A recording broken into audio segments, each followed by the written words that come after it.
درود به مخلصان گوشتین ملی. باز بار دیگر سلام عرض میکنیم به همه شما هواداران گوشتین سنتی. در تنتنه نوروز ناحیه رشت مسابقات با نفوذ گوشتین ملی با شرکت پهلوانان شهرتیار برگزار گردید و واقعا هم مشاهده می شود که اون چهره هایی که در مرحله اول و دوم غلبه به دست آوردند حق شرکت در مرحله بعدی را پیدا کردند. دیروز از گزارش ما شما البته باز هم واقف گردیدید که نورسان در مرحله اول مسابقه ناحیه رشت زیاد بودند و در روز دوم البته باز هم در قسم دوم نیروسنجی در میدان ناحیه رشت پهلوانان البته بزرگ وزن و همچنین صاحب تجربه و موفق باقی ماندند و نفرانی که ناکام شدند اکنون میدان را ترک کردند که این در آیین گوشتین ملی ما رایج است و چنین هم باید باشد. الان دو چهره را به شما معرفی می سازیم. اینها همرز رجبوف که کمربند سرخ دارد از ناحیه جبار رسولوف و باز هم غزلشاه دولتشاه از ناحیه یاوان پهلوانی که کمربندی سیاه دارد. خیلی هم جالب بود، بسیار هم همان اصولی که سر سیوجی اینجا هم از جانب غزلشاه دولتشاه خوب آغاز شد، اما در این جریان اندک باز یک پهلو بود. در گوشتین ملی تنها همان دو شانه باید به تخت پشت افتد، وگرنه این حالت هایی که ما مشاهده میکنیم در به دست آوردن پیروزی غزلشاه دولتشاه سازگار نیست. انا همین چهره است. غزلشاه دولتشاه در میدان گوشتین ناحیه رشت سال 2018 هم با سید جلال سیدوف نیروسنجی کرد در به دست آوردن شاه جایزه مکافاتی عالی و اکنون امسال آنقدر آمادگیش جدی هم نیست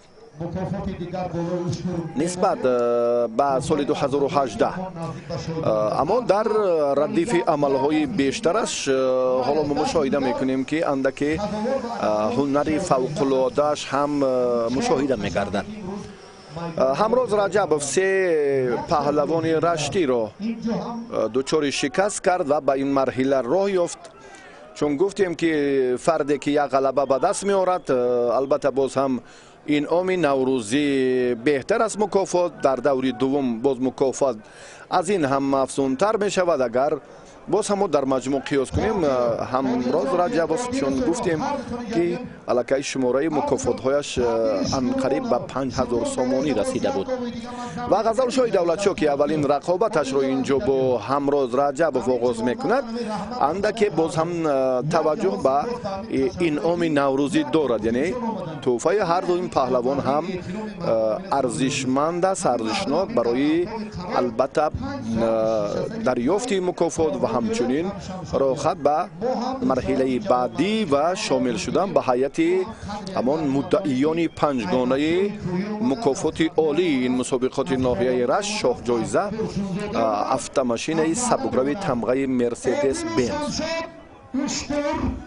غزلشاه دولتشاه حالا هم یک حرکتی بهتر را میتواند سامان دهد. اکنون افضلی هنرش اینجا هم مشاهده میگردد. ان همین چهره که قبلا در مسابقاتی اگر ما هم گویم 2 سال قبل غزلشاه دولتشاه محسن پهلوان ازبکستانی را چگونه دچار شکست کرد در تنتنه روز اول نوروز شهر حصار، واقعا هم برای مخلصان این پرتافتی غزلشاه دولتشاه خاطرماند بود.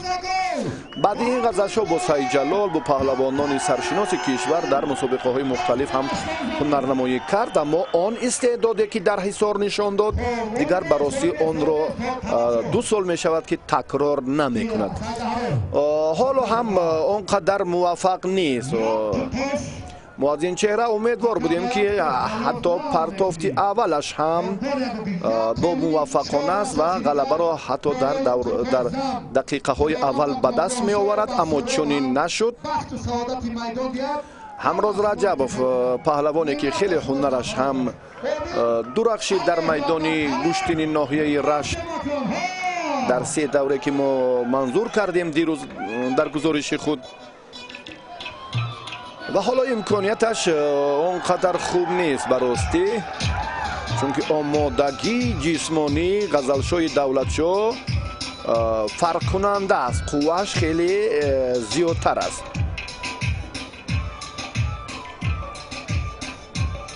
давргашта боз ҳам таваҷҷӯҳ ба ҳамон маҳорати ҷолиб доранд ҳар ду.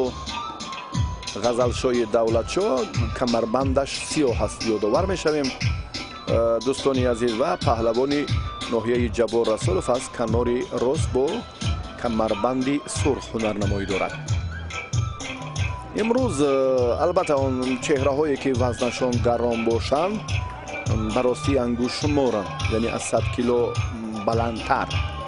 дар вазни мутлақ ҳам ҳоло як танқисии дигаре ки таъмини паҳлавонони мамлакат дастаҳои якачин аз ҳисоби ан ҳамин чеҳраҳо хеле ва хеле мушкил аст. ва вазни Ғазалшоҳ 100 килоро дар бар мегирад, аммо Ҳамроз Раҷабов бошад дар вазни то 90 кило қаблан ҳам нерӯсанҷӣ карда буд. аммо дар гӯштини миллии гӯштингирӣ тафовут нест. дар вазну дар вақт инҷо маҳдудият вуҷуд надорад. Ғазалшоҳ кӯшиш кард, таваҷҷӯҳ ба усули сари севҷӣ бештар мекунад, аммо комёб намешавад. азбас ки инҷо ҳам он вақти мусобиқаҳои расмӣ ки 5 дақиқа аст дар гӯштини миллӣ, инҷо маҳдудият мавҷуд нест. боз ҳам варзишгарон метавонанд ки нерӯсанҷиро бо ҷуръат идома диҳанд. ва дасти Ғазалшоҳи Давлатшоҳ тасодуфан ҳам ба рӯи ҳариф афтод. ҳамроз андаке нотоб ҳам шуд ва озодона метавонад ки Раҷабов қуввозмоиро идома диҳад. ин паҳлавон ҳам дастпарвари бошгоҳи варзиши ланглифи ноҳияи Ҷаббор Расулов ба ҳисоб меравад ва Комроншоҳи Устопириён ҳам дар ин тантанаи Наврӯзи ноҳияи Рашт иштирок дошт ва ҳамчунин Соҳроб Маҳмадиёв. ва як ҳаракати дигари Ғазалшоҳ ҳам беҳтар буд. боз ҳам як таваҷҷӯҳи ин паҳлавон барои як часпише ки боз ҳам дар гӯштини камарбандӣ ба ҳамин гӯштини камарбандӣ хос аст. ин нуқтаро ҳам хуб Ғазалшоҳи Давлатшоҳ медонад, аммо ду маротиба ҳамин амалро хост ки дар муқобили Ҳамроз Раҷабов истифода кунад, аммо ноком шуд. ҳамроз нисбат ба нерӯсанҷиҳои қаблияш ҳоло фаъол нест, чунки ҳарифаш пурқувват аст. ва он нафароне ки аз ноҳияи Рашту Тоҷикобод буданд, дирӯз бо Ҳамроз Раҷабов рақобат карданд. дар ин марҳилаи чаҳорум Ҳамроз андаке вазъаш ногувор аст. ин аз ҳисоби таҷрибаи паҳлавон Ғазалшоҳи Давлатшоҳ мебошад. ва воқеан ҳам мақомоти иҷроияи ҳокимияти давлатӣ ноҳияи Рашт ва боз ҳам соҳибкорони инфиродие ки чорабиниро ташкил карданд, бисёр ҳам дар сатҳи баланд ва ҷалби чеҳраҳое ки имрӯз мебинем маҳз миёни ана ҳамон паҳлавононе ки вазнашон то 70 килограммро ташкил мекунад ва боз ҳам аз минтақаи Рашт зиёд буданд.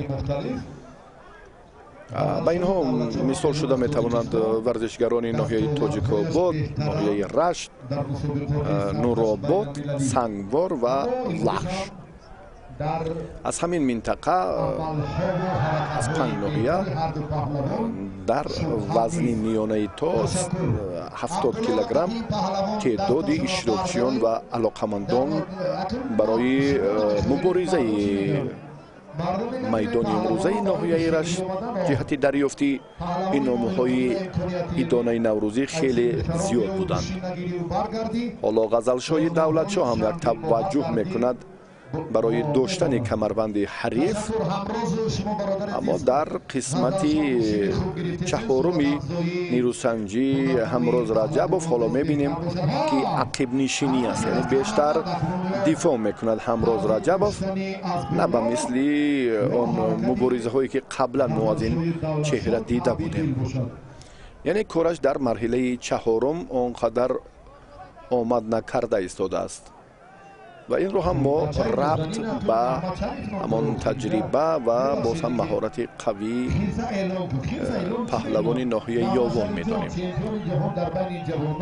غزلشو هم جدی اگر باز هم مبارزه برد میتواند که از حساب وزنش، از حساب همان حلوکی دوست داشتهش که بیشتر یک اصولی دوست داشتهش اگر گوییم که سر سیوجی و حلوک بیرونه رو هم اندکی به طور کسبی استفاده میکند، اما در عملهایش حالا ما این دو عامل پیروزی آوری غزلشوی دولتشو رو نمیبینیم.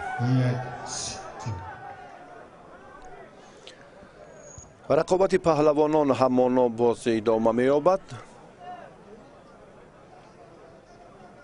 از بالا اگر قوی تر دارد خوب است هر دو، نه تنها غزلشو بلکه همراز هم الکی ثابت کرد که این پهلوان برابر داشتن حریف از قسمت بالایی خیلی امکانیت خوب برایش فراهم می شود. غزلشوی دولتشو کمربند را حالا باز هم به ترتیب می درآورد که این در گشتین ملی گشتینگیری ما هم بسیار مهم است و همروز رجب هم در برابر دفاع کردنش باز هم توجه میکنه که وقتی باقی مانده رو هم باز با همون حمله های گاهی با سرعت خیش پشت سر کند. براسی مبارزه که بود ما هم ضرور شماریدیم که رقابت رو کاملا منظور شما کنیم. غزلشوی دولتشو حالا کمربند رو داشته است، اما این ترتیبی داشتن خاص برای عملهایی که او میخواهد نیست.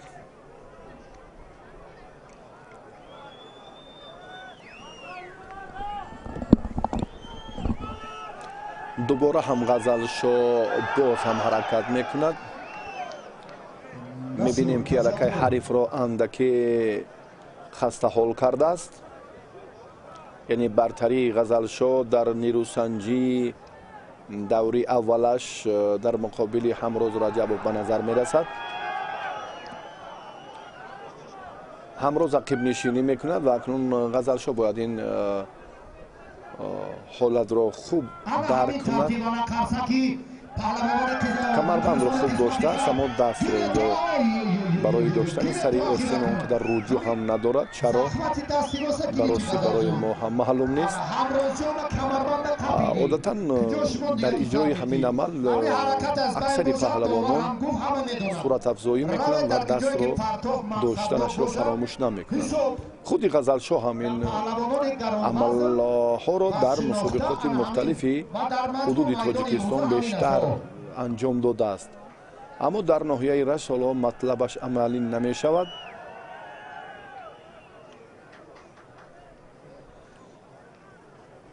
دوباره هم همروز رجب باز برای آغاز حمله نوبتی توجه میکند، اما چون گفتیم که ترتیبی سبقت و رفت مبارزه اندکی خسته حالی پهلوان ناحیه جبور رسولوف را نشان می‌دهد و این هم با اون خاطر است که الکی تا این مدت همروز رجبوف صاحب 3 غلبه شد، یعنی با 3 حریف خود هم به آسانی دست بالا گردید.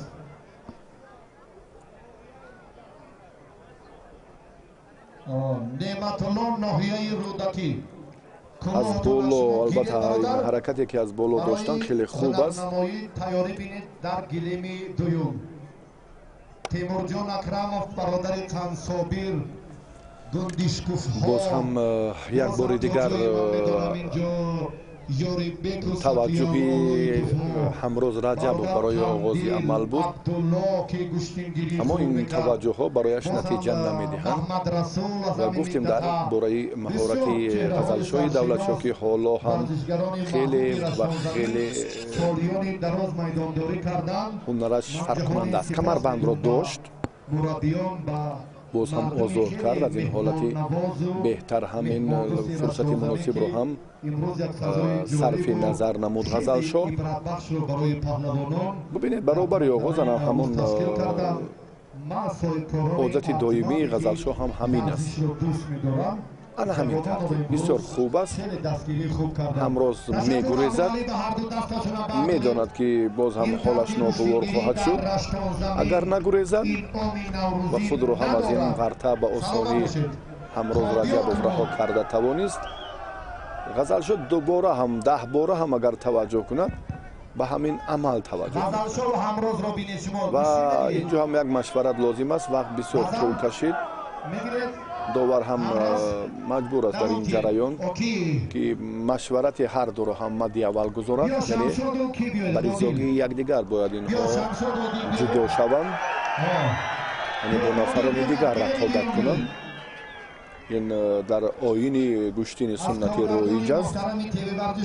анъанаи бобоии мост ки гӯштини миллӣ ҳам таърихи 5000 сола дорад ва имрӯз ҳам дар заминаи ҳамон талошҳо ва кӯшишҳои бештари масъулини соҳа аллакай варзишҳои бостонӣ маҳз гӯштини миллӣ гӯштингирӣ маҳбубияташ дар миёни оммаи васеи аҳолӣ бештар мегардад. ҳарду ҳам ҳунарашон онқадр дар мавриди таваҷҷӯҳ нест. ба ин нуқтаи назар мо бармегардем ба гилеми дигар.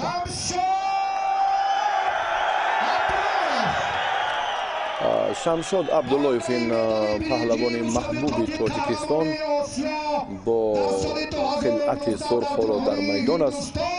Одил Сафаров барандаи медали биринҷии мусобиқоти қаҳрамонии Осиё дар Ҳиндистон дар риштаи гӯштини самбо. бетаваҷҷӯҳ мекунем акнун ба муборизаи паҳлавонон, ба рақобати ниманиҳои ин вазннигарон. ду муддаӣ барои шоҳҷоиза албатта ҳаққи ширкат карданро пайдо намуданд, чунки ба ҳамон феҳрист, ба ҳамон сурат маҷлисе ки чеҳраҳои асили муддаиёни шоҳҷоиза номнавис буданд, бидуни гуфтугӯ ҳарду ҳам аллакай номашон дар ин саҳифа дард шудааст. Шамшод Абдуллоев дар авохирии ниманиҳоӣ бо агар чунин шуморем, чунин ҳам ҳаст воқеан ки ин рақобати ниманиҳоӣ ҳамин вазни мутлақ барои роҳхат ба марҳилаи баъдӣ аст. паҳлавонон ҳам бояд лоақал як ғалаба ва як нирӯсанҷӣ ҳам то ширкат дар марҳилаи ниҳоии шоҳҷоиза мукофоти олиро карда бошанд. аз ҳамин нуқтаи назар ва паҳлавонон ҳоло ҳам медонанд ки ҳарду як таҷрибаи ғанӣ доранд. бояд ки як бо эҳтиёткорона дар муборизаи ниманиҳои аввал инҷо ҳам нирӯ санҷанд. дар рақобати ниманиҳоии дигар албатта боз ҳам Суҳроб Маҳмадиёв ва Комроншоҳи Устопириён ба майдон хоҳанд баромад ва ҳамоно ҳамроз Раҷабов бо паҳлавони ноҳияи Ёвон муборизаашон ягон натиҷабахш нест. ва дар ин гилем боз ҳам як ҷуръати Шамшод ва боз ҳам як талоши беҳтари Одил Сафаров ҳам боз мавриди таваҷҷӯҳ буд. Раҳмон Али Шарипов, довари дараҷаи ҷумҳуриявӣ аз ноҳияи Рашт аст. ҳунарнамои ҳарду паҳлавонро ҳакамӣ мекунад. одил ҳам мо мушоҳида мекунем ки дар гӯштини миллӣ гӯштингирӣ хеле ҳам таҷрибаи ғанӣ дорад ва солҳои қаблӣ ҳам ба дарёфти мукофоти олӣ шоҳҷоиза дар чандин мусобиқаҳо шарафёб гардидааст. ҳоло кӯшиши паҳлавони ноҳияи ховалин мувофиқи матлаб ва ҳадафи ниҳоии худаш нест ва Шамшод ҳам бисёр инҷо таваҷҷӯҳ мекунад ба фишори албатта дасти чапи ҳариф, чунки амалҳои Шамшод аз канори рост ва дар сурати иҷрои хуби худро пайдо мекунанд, ки албатта дасти чапи ҳариф инҷо ҳам фаъол набошад. инро ҳам Шамшод медонад ва баробари оғози ҳамон талошаш бибинед ки чӣ гуна ҳамин амалро мехоҳад хуб истифода кунад. акнун дасти ростро сари остинро ҳам дошт. баъдан дастур шуд ки дар ҳамин сабза дар ҳамон майдони анъанаи суннатии гӯштини миллӣ ҳар ду паҳлавони маъруфи ин майдон нерӯсанҷӣ кунанд ва ҳамоно ҳамрозу ғазалшоҳ ҳунарнамоияшон ягон натиҷа надодааст. ҳамин лаҳзаҳое ки мебинем бояд ки худи довар таваҷҷӯҳ кунад, ба ҳам машварат созанд паҳлавонон ва хулосаашонро бароранд. акнун ки натавонистанд дар 30 дақиқа кори беҳтарро барои худ анҷом диҳанд, хубаш ки ҳамон анъанаи суннатиро ҳам риоя кунанд ва бо нафарони дигар нерӯ санҷанд. Шамшод бисёр ҳаллуки дохиларо хуб истифода мекунад, аммо дар ин маврид муваффақ нашуд. ана дар истифодаи ҳамин ҳаллук Шамшод ҳам таҷрибаи хуб дорад ва Шамшод дар Федератсияи Россия таи 4 моҳ охири соли 2019 ибтидои соли 2020 тамрин кард таҳти роҳбарии боз чанд нафар ҷавонони варзишдӯсти минтақаи Рашт ки барояш шароит фароҳам карданд, ки ин варзишгари хилъат сурх дошта машқҳояшро дар Федератсияи Россия хуб анҷом диҳад. одил ҳам чун гуфтем ки баробари нерӯсанҷӣ қаблан таҳти роҳбарии Садриддин Обидов тамрин мекард ва дар шаҳри Душанбе тавассути дастури Ризқиддин Раҷабов малакашро андаке сайқал ҳам дод. аммо ҳарду ҳам кашмокашиҳояшон натиҷабахш нест. ҳамроз Раҷабов ва боз ҳам ғазалшоҳи Давлатшоҳ қуввоозмоии ин ду паҳлавон ягон натиҷа надод ва тибқи дастури раиси кумитаи тадорукоти мусобиқот ҳар ду паҳлавонро инҷо ҳам инъоми наврӯзӣ тақдим карданд ва ин ду нафар майдонро тарк намуданд ва тибқи оини гӯштини суннатӣ бо нафарони дигар ҳақ доранд ки боз рақобатро дар тантанаи гӯштини суннатии майдони ноҳияи Рашт идома диҳанд. одилу Шамшод ҳоло ҳам барои муборизаи бо суръат таваҷҷӯҳ доранд. Шамшод ин нуқтаро ҳам хуб медонад ки дар ҳузури мухлисони сершумораш ҳамчун паҳлавони мезбон аст, бояд фаъол бошад, намуна будани худро нишон диҳад ва одил ҳам вазнаш гарон аст ва ин нуқта ҳам ҷиддияти бештар дорад ки иштибоҳ накунад. Шамшод хос сари китф як усули дигарро ҳам дар радифи боз ҳам амалҳои сомондодааш мавриди истифода қарор диҳад, муваффақ нашуд. одил ин лаҳза ҳам истодагарӣ кард ва чун боз ҳам ин ду чеҳраи саршиноси вазни гарон ба маркази майдон меоянд. дар гилеми аввал акнун боз ҳам ду паҳлавони дигар рақобати дуюми ниманиҳоиро оғоз мекунанд. инҳо Комроншоҳи Устопириён ва ҳамчунин Суҳроб Муҳаммадиев мебошанд.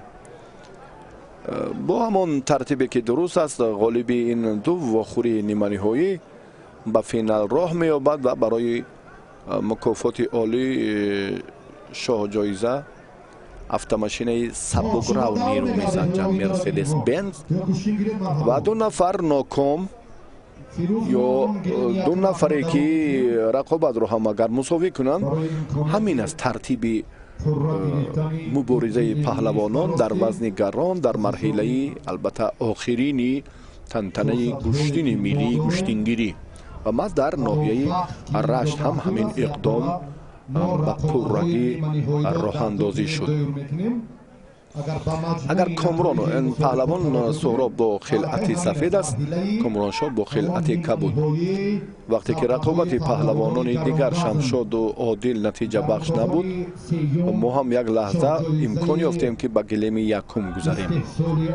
Комроншоҳ дукара чемпиони Осиё дар риштаи куштини ҷудо, иштирокчии мусобиқоти Гран-при, Гранд-слам дар чемпионати ҷаҳон ҳам шарафи ҷудои тоҷикро дифоъ кардааст ва хеле таҷрибаи ғанӣ ҳам дорад ва роҳи муборизаи дарёфти имтиёзҳои Токио 2020-ро Токио 2021 мегӯем. ин паҳлавони саршиноси тоҷик идома медиҳад ва ҳоло Одилу Шамшод ҳам мубориза мебаранд. бисёр маҳдудияти вақтро ки гуфтем инҷо, ба ҳамин нуқтаи назар мо ҳар дуро дар як вақт вориди майдон кардем ки вақт андаке танзим шавад.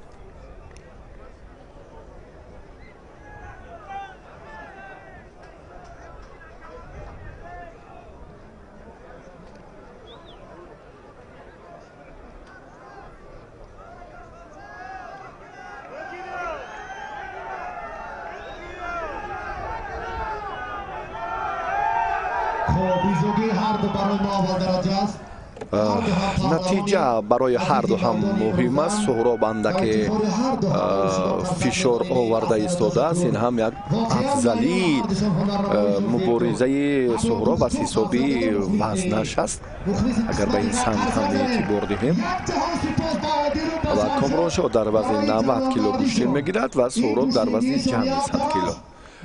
тақрибан 10 ё 14 кило вазн тафовут ҳаст дар миёни Комрону Суҳроб, аммо дар гӯштини миллии гӯштингирӣ чун гуфтем ки оини аҷдодӣ суннати мо риоя шуд ва ин албатта ба ин нобат гирифта намешавад. танҳо муборизаро инҳо бояд пуршиддатар кунанд, яке муваффақ гардад ва ҳаққи ширкат дар ба даст овардани шоҳҷоиза мукофоти олӣ автомашинаи сабукрави тамғаи Мерседес Бензро пайдо созад. ва дар гилеми дуюм ҳам ҳамчунин Шамшоду Одил инҷо ҳам нерӯсанҷияшон он қадар ба мақсад наздикӣ надорад, чунки ҳарду паҳлавон ҳароси бештаре ки доштанд инҷо ҳам ҳамоно боқӣ мондааст. якчанд дафъа Шамшод ва ду маротибаи дигар ҳам Одил мубориза бурд, аммо ноком. он лаҳзаҳоро ҳам бо муваффақона анҷом додан натавонистанд. дар гилеми аввал ҳам Суҳроб ҳамчунин. Комроншоҳ мехоҳад бо тартиби дигар албатта боз ҳам рақобатро дигаргун созад, яъне ба канори рост ба самти чап ҳам талошаш хеле хуб аст. ҳар ду тараф гӯштир мегирад. вақте ки паҳлавон дутарафа гӯштир мегирад, бисёр осонаш меафтад дар мубориза муқобили ҳарифон. агар як тарафа гӯштин гирад, он гаҳ боз ҳам ҳолатҳои ногувор мушкил паҳлавонро бештар пеши назар меояд ва ба мушкилиҳо рӯбарӯ хоҳад шуд. Комроншоҳ инҷо ҳам баркандани ҳамон дасту панҷаи якдигар ки инҷо ба оғози амалҳо он қадар имконияти мусоидро ҳам ба вуҷуд оварда наметавонад. ва акнун Суҳроб камарбандро дуруст кард, боз рақобат инҷо идома меёбад. вақте мебинем ки боз ҳам варзишгари дар марҳилаи ноҳияи ховалинг ва ноҳияи раҷ дар гилеми дуюм бо камоли эҳтиром садоқатмондона куштин мегиранд. ин бисёр ҳам намунаи ибрати насли наврасу ҷавон хоҳад буд. Комроншо дубора мубориза мебарад, аммо боз ҳам мо мебинем ки дар доштани ҳариф, яъне ҳамон оғози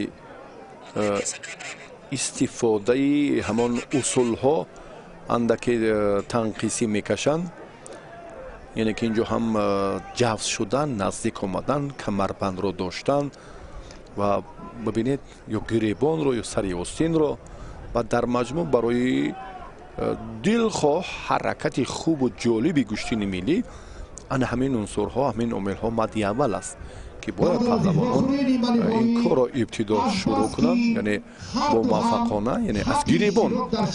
ин ҳамон сарчашмаи асосӣ ва бузурги комёбӣ ё амалӣ кардани ҳар як банду усули куштини миллӣ аст. дар куштини ҷудо ки бо истиблоҳи ҳамон комиката маъмул аст. комроншо ва суҳроб ҳоло дар ҳолати ана ҳамон мусоид қарор надоранд. баростӣ кандани ана ҳамон дасту панҷаи якдигар аз гиребоне ки дур мешавад. ҳаракате ки боз ҳам дубора таваҷҷӯҳ мекунанд ки боз ҳам ҷиддият, самимиятро дар идомаи ин муборизаи ниманиҳоӣ хуб нишон диҳанд. аммо боз ҳам инҷо то ба ҳамон нуқтаи ниҳоӣ ҳам Комрону ҳам Суҳроб матлаби худро амалӣ намекунанд. бисёр фосилаи дур байни якдигар мавҷуд аст. ба ин хотир наздик будан, агар Комроншо хоҳад ё Суҳроб бояд наздиктар камарбандро ҳадди аққал дорад ё гиребонро ки ана ҳамин тартиб. аммо дастро инҷо агар гиребонро дораду Комрон дастро натавонад, сари остинро, он гоҳ кораш ҳеҷ аст. инро ҳам Комрон хуб медонад. Суҳроб ин фурсатҳоро бармеканад, дурӣ меҷӯяд, боз ҳам аз майдон берун мегардад ва боз ҳам дар дифи амалҳои бештар ва анамон ҳаракатҳои ҷолибаш инҷо ҳам боз ҳолатҳои нигаронкунанда хеле зиёданд. руҷӯи Комрон аст ки зуд фишор оварад, яъне зуд мехоҳад ки боз часпиш ва талошаш зиёдтар бошад. аммо Суҳроб андаки вақтро кашол медиҳад, бибинед давр мегардад. Комроншо ҳам наметавонад ки инҷо зуд Суҳробро маҷбур созад ки боз ҳам ба қуввозмоӣ пардозад, чунки ин ҳам камоли эҳтиром нест ва дар куштини миллии куштингирӣ агар ин корро Комроншо анҷом диҳад, он гоҳ мухлисон нисбаташ андаке дилсардона муомила мекунанд. вале ҳамин тартибро ҳам паҳлавонони мо дар майдон риоя кунанд, яъне эҳтироми ҳарифро дар назар дорем. андаке боз инҷо гуфтугӯи онҳо ҳам боз ҳам дигар гуна сурат гирифт. Суҳроб эътироз дорад дар ин ҷараён ки албатта ғайриқоида буд. бале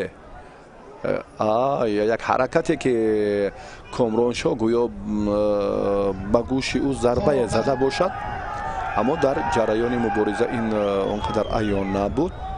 эътирози Суҳроб паҳлавони шаҳри Ваҳдат Маҳмадиёв ҳам барои ҳамин буд ки Комроншо инҷо ғайриқоида амал кард ва осебаш додааст. андаке эътироз дошт Суҳроб. мо таваҷҷӯҳ мекунем дӯстони азиз ба гилеми дигар, ба гилеми дуюм. инҷо барои дарёфти мукофоти аввал шоҳҷоиза автомашинаи сабукрави тамғаи Opel Қандил Саидов ва Маҳмад Шариф Наҷмиддинов ба майдон баромаданд. Қандил ин паҳлавони ноҳияи Рашт аз самти чап аст ва Муҳаммад Шариф Наҷмиддинов паҳлавоне ки ҷояшро ба Қандил иваз кард. ин варзишгар таҳти ҳар ду паҳлавон ҳам таҳти роҳбарии Рауф Ҳукуматов тамрин мекунанд. ба ростӣ аллакай шогирдони Рауф Ҳукуматов собиқ паҳлавони хеле шӯҳратёри кишвар аллакай зиёд шуданд, ҳам ҷоизадорон ва ҳам ҳатто қаҳрамонҳои ҷаҳон ҳам ки миёни ҷавонон Муҳаммадшариф Наҷмиддинов дар охири соли 2019 ба дарёфти ин унвони шоиста дар шаҳри Тошканти ҷумҳурии Ӯзбекистон шарафёб гардид. ҳоло ҳам бисёр ин ҳолате нест ки акнун довар ишора кунад. довар дар ин замина бисёр ҳам як таваҷҷӯҳи ҷиддӣ кард ки эътироз ҳам дошт ки ин партофт албатта ҳалол нест, баъди амри довар буд ва мухлисон ҳам дар ин ҷараён бисёр ҳам талош карданд муборизаро дар идомаи сабқат бояд довар ҷиддӣ бубинад. Муҳаммадшариф Наҷмиддинов ишора дорад, эътироз ҳам дорад ки вақте довар амре ки истед гуфт ман озод будам, яъне гӯштингириро бибинед ба рости дасти доварро бибинед. ростин дар ҳақиқат чунин ҳам ҳаст, дар ҳақиқат чунин ҳам ҳаст ва баъд ки довар истед гуфт дасташро акнун ишора кард ва ба ин хотир Муҳаммадшариф аллакай худро озод гузошт. аз ин фурсат қандил истифода бурд ва бисёр ҳам партофти саривақтӣ анҷом дод. ин дар гӯштини миллии мо албатта вақте зону ба замин меафтад ва ҳаракате ки довар ишора кард амре ки истед ва ин камоли эҳтиром аст. Муҳаммадшариф ҳам бубинед сари қандилро сила мекунад. бародар бигузор ҳамон ҷиддият, бигузор ҳамон малака, ҳунар, истеъдоди фавқулода дар майдон боз ҳам айён бошад. ба ҳамин нуқтаи назар Муҳаммадшариф қандилро эҳтиром мекунад. қандил ҳам албатта саркашӣ накард аз амри довар ва баъдан ҳам боз рақобатро барои шоҳҷоизаи аввал паҳлавонон дар гилеми дуюм идома доданд. суҳробу комрон шоҳи устопириён дар гилеми аввал, чун гуфтем ки андаке эътироз буд, дубора ба майдон омадан. комроншо мехоҳад гӯштин гирад. суҳроб дубора эътироз кард ки албатта ба ӯ фишор оварданд, яъне дасти комрон ба гӯши ӯ як мушташ ё чӣ гунае ки барости ино дар наворҳои такрорӣ андаке мушоҳида. аммо доварон ҳам ба хулосае омаданд ки ҳунарнамоии паҳлавонони гаронвазн дар бохӯрии ниманиҳоӣ бенатиҷа хотима ёбад ва ҳарду акнун майдонро тарк карданд.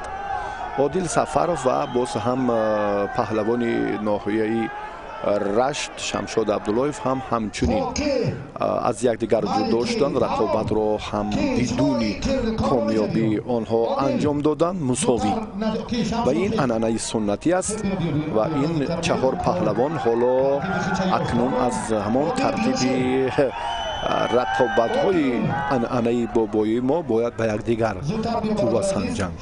азбаски Одил бо суҳроб рақобат карда буд, инҷо ҳам зарурати дигар ба миён меояд ки дар марҳилаи ниҳоӣ боз нафарони дигар Одилу Комроншо ва Шамшод Абдуллоев бо суҳроб Маҳмадиев бояд нерӯ санҷанд. ана ҳамин тартиби сабқат баъди хотимаи бенатиҷаи рақобатҳои ниманиҳоӣ. бале ана ҳамин тавр ҳам шуд. суҳроб Маҳмадиев бо ҳамроҳии Шамшод Абдуллоев, ин ду тан паҳлавони шӯҳратёри мамлакат барои мукофоти олии шоҳҷоиза Мерседес Бенз мубориза хоҳанд бурд. акнун Одилу Комроншо агар این دو پهلوان هم با ریزوگی یکدیگر نیروسنجند. اینجا هم مکافات عالی دیگر هم سیوم هم موجود است و در مبارزه پهلوانان این تحفه گذاشته می شود.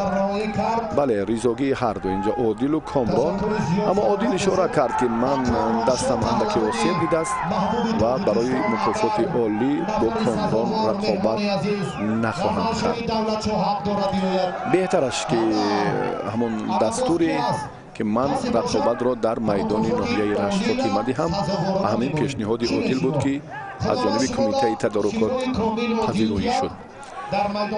در میدان دوم رقابت قندیل و محمد شریف برای جایزه مکافات عالی اوپل همانا به نتیجه پشت سر می گردد. بعد این رقابت اندکی دیگر وقت باقی مونده است که ما توجه کنیم به همان نیروسنجی دو تا همتن میدانی ناحیه رشت، سهراب محمدی و شمشاد عبداللهیف. اما اینجا قندیل اندکی از حسابی آمادگی همه جانبه جسمانیش تنقیسی میکشد. از جهت وزن اونقدر تفاوتی نیست، 5-7 کیلو در رقابت پهلوانان وزن میانه اونقدر بزرگ نیست فکر میکنم. و بسیار یک اقدام نجیب دیگر، یک برادری خیلی صمیمی در گشتن ملی قبول پسندی همگان گردید. این نعمت الله پهلوان ناحیه رودکی که در پهلوی کامرانشاهی استوپریان نشست و دعوای شاه جایزه نداشت و گفت که برای من مهم اینجا آبرو است، اعتماد و احترام است و من البته میخواهم که با کامرانشاه رقابت کنم و توصیهش دادن که به میدان آید. همین طور هم شد.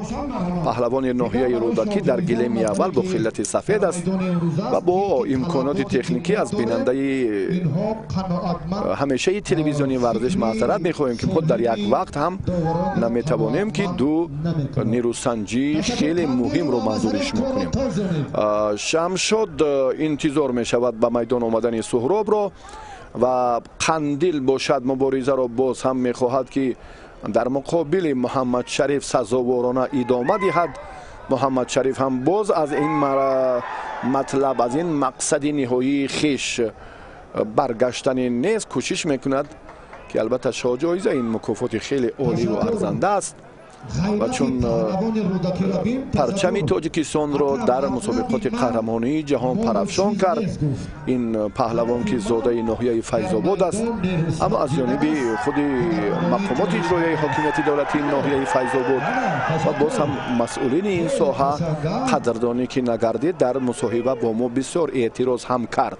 اگر امروز که هنرش پذیرایی شد و در تنتنه نوروز ناحیه رشت غلبه به دست آورد، واقعا هم با همان گفته های قبلی که نوران علی نور می شود، یعنی باز هم یک امکانیتی خیلی سازگار برای محمد شریف پیدا می گردد که تمرین ها را باز هم دوچند و دهچند در سال جاری بر راه ماند. و نعمت الله را گفتیم که این خلت سفید داشته، حالا با کامرانشاهی استوپریان رقابت میکند و دقیقه های آخرین نیروسنجی قندیل و محمد شریف در به دست آوردن شاه جایزه مکافات ارزنده اوپل همانا ادامه دارد. کامرانشاه در این میدان کوشش میکند که باز هم نعمت الله را زود در دقیقه های اول شکست دهد، اما چنین نشد و براستی کشف چهره های نو یکی از آنمان چهره سرشناس می سازد گفت که این نعمت الله بود. در مقاومت دو کرات چمپیون آسیا باید به گشتن جودو، پهلوان صاحب تجربه، ورزشکاری 27 ساله کشور کامرانشاهی استوپریان استفاده کردن نعمت الله 19 ساله 20 ساله این هم موفقیت است من فکر میکنم. این هم دریافت چهره‌های اصیل. پهلوان نعمت‌الله نماینده ناحیه رودکی تحت راهبری رزق‌الدین رجبوف یکی از مربیان ورزیده گوشتنی جودوی میهن تمرین میکند و کامرانشاه در تاجیکستان تحت راهبری فریدون ساپیروف در ولایت سوخت و باز هم هیئت منتخب کشور را همیشه همراهی میکند در وزن تا 90 کیلو. مملکت ما را در سیاره در مسابقات 108 بانفرود در همین وزن 90 کیلو کامرانشاه استوپریان معرفی میکند. حالا هم یک توجه کامرانشاه باز هم برای بهتر خاتمه دادن رقابت دویمش است، اما موفق نمی شود. حرکت هایش اندک خوب شدند، اما قندیل می خواهد که رقابت مکافات یالی شاه جایزه مساوی خاتمه یابد. محمد شریف نجم‌الدین برعکس می خواهد که بسیار مبارزه برد و شاید بختش آمد کند و در رقابت نهایی هم صاحب شاه جایزه گردد. برای این جوانی آینده دار البته این تحفه ارزنده بود، اما محمد شریف نجم‌الدینوف مطلبش را عملی نکرد. مبارزه خیلی طول کشید و در نهایت هر دو از یکدیگر جدا شدند و رقابت مساوی خاتمه یافت و محمد شریف هم خیلی پهلوان سزاوار است و براستی آینده درخشان دارد. این رو هم ما می توانیم بدون مبالغه گوییم که در آوان جوانی چمپیون جهان شد. همین راه را با دستور مربیش و حکومت فقر ادامه دهد. ما از این چهره امیدهای کلان داریم. در گلیم اول همانا رقابت کامرانشاه و نعمت‌الله نتیجه بخش نیست. بسیاری ها گمان داشتند که کامرانشاه در همان دقیقه های اول حریف را به شکست رو برو می سازد، اما چنین نشد. یک بار دیگر حرکت خیلی هم خوب رو کامرانشاه انجام داد. در حقیقت هم کامرانشاه دست را چون قوی داشت جالبترین فرصت بود، اما کامیاب نشد. ما این مسابقات را که میان کامرانشاه و نعمت‌الله دایر گردید مساوی جنبست میکنیم و توجه میکنیم به همان مرحله حساس، به مرحله خیلی مهم و اساسی که ما رو در پیش است. این برای دریافت شاه جایزه مکافات عالی رقابت پهلوانان حالا بعد از چند از صورت میگیرد. داوری هر دو اینا را یک آدمی با تدریب برامون رحمان علی خودت گذار که جای بحث های من دیلم ای تو پرای برادر عزیز خواهش میکنم خالصانه عادلانه داوری که در سطح جمهوری حکمی میکند یگان کاری داوریش موردی بحث و نزاع نبود. دوستان عزیز، معرفی این دو چهره باز هم ضرورت دارد فکر میکنم، چون که آن نفرانی که نوکک به شبکه ما پیوستند دانند که این دو چهره سرشناس گوشتنی ملی در تنتنه عید نوروزی ناحیه رشت در رقابت‌های نیمه نهایی هم شرکت کردند. هر دو نفر سزاوارند برای دریافت مکافات عالی مرسدس بنز. ورزشگری که خلعت سرخ دارد میزبان است استاد ورزش درجه بین المللی شمشاد عبداللهیف، پهلوان بسیار خاکسار و صمیمی و باز هم صاحب تجربه. و در باره مهارت سهراب محمدیوف می سازد گفت که بیش از 12 سال این چهره در میدانهای گوشتین ملی گوشتنگیری هنرنمایی زیاد کرده است. با دریافت شاه جایزه در تنتنه های نوروز سالهای قبلی چند مراتب هم شرفیاب شده است. شمشاد عبداللهیف هم در موسم مبارزه های پهلوانان گوشتین سنتی در منطقه رشت در جمهوری تاجیکستان در مجموع 4 شاه جایزه نصیبش گردیده بود و حالا هر دو اینجا مبارزه را آغاز کردند و بسیار در حراس هم هستند. براستی شمشاد میداند که سهراب وزنش اندک گرانتر است و هنگام جفت نزدیک شدن اندک باز هم خوفی زیاد او را تهدید خواهد کرد. به همین خاطر بسیار فاصله را خوب رعایت میکنند. پهلوانی ناحیه رشت صداقت و احترام شایسته ما و شماست. به هر دو تشکر. سهراب هم در ردیف عملهای قبلی که مقابل کامرانشاه کرد اینجا اندکی باز میخواهد جدی تر مناسبت کند و گفتیم درباره رقابت سهراب و کامرانشاه اندکی پیشتر. قدرشناسی این بسیار هم امروز اگر ما توجه کنیم واقعا هم حکومت جمهوری تاجیکستان از پرزیدنت مملکت محترم امامعلی رحمان برای احیای ورزش های سنتی ما مراقب خاصه ظاهر میکنند و باز هم به مسئولین دستور دادند که در نوروز سال 2015 در ولایت سوخت که عنعنه های ملی کشتین سنتی را رونق دهید. در چرابینی های ملی و دولتی برگزاری مسابقه ها را در منطقه های دوردست در ناحیه های کوهستان بیشتر برآمونید که با چنین وسیله البته باز هم گشتین ملی گشتینگیری رشد یابد. این گشتین تاریخ 5000 ساله دارد و واقعا هم این عنعنه در ناحیه رشت باز هم عملی گردید، باز هم یک شکوه و جلال خاصه خود را داشت که هواداران را ببینید که بسیار هم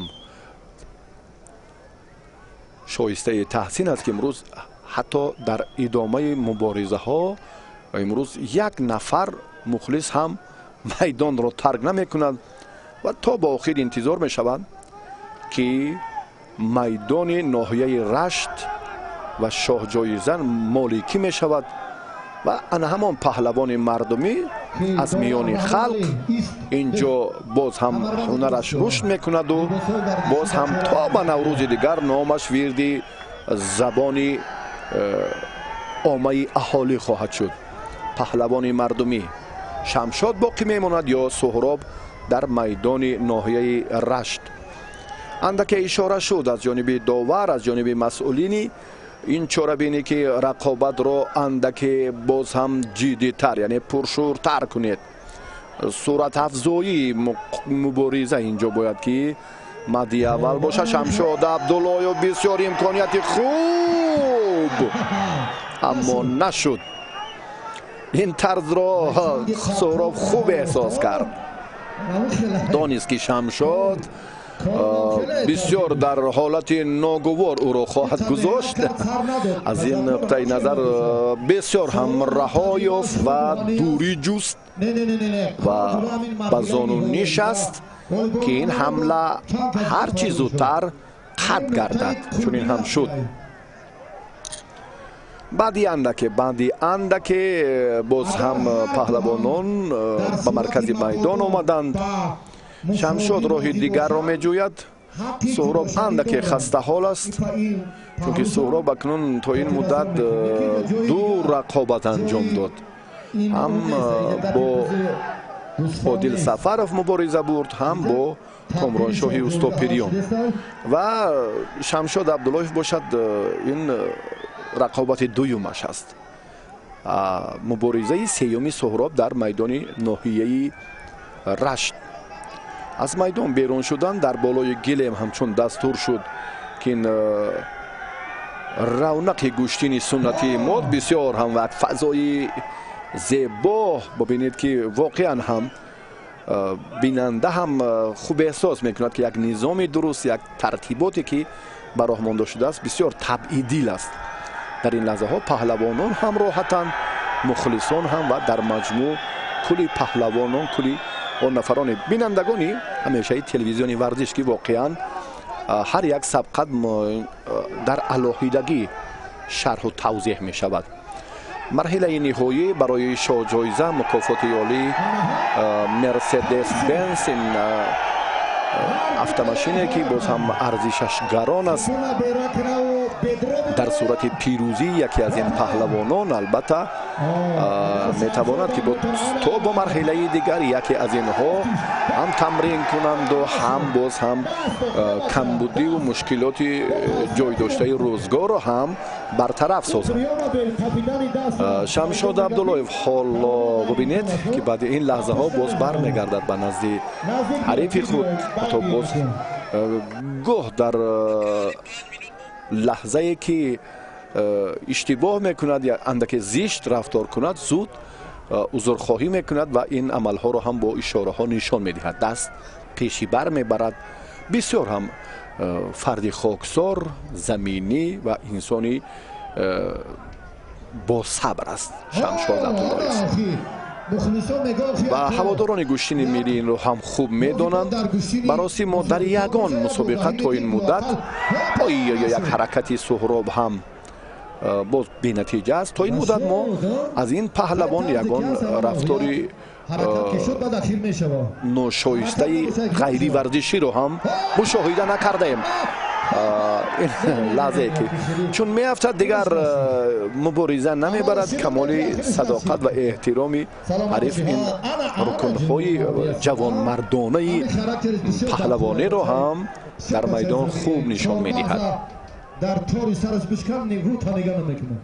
ташаккури зиёд ба мухлисоне ки моро ҳамроҳӣ карданд. ба ростӣ бисёр ҳам як тантанаи ҷолиб буд. як иди ҳақиқии гӯштини миллии гӯштингирӣ буд ки имрӯз бо ибтикори мақомоти иҷроияи ҳокимияти давлатии ноҳияи Рашт соҳибкорони инфиродие ки ин корро хеле хуб анҷом доданд ва барои ҳаводорони гӯштини миллӣ ин фазои хеле идонаро ҳам барпо карданд.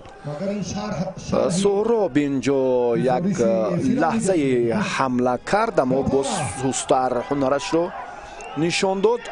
Шамшод ин маротиб ба ҳама даст. агар Шамшод дасти чапро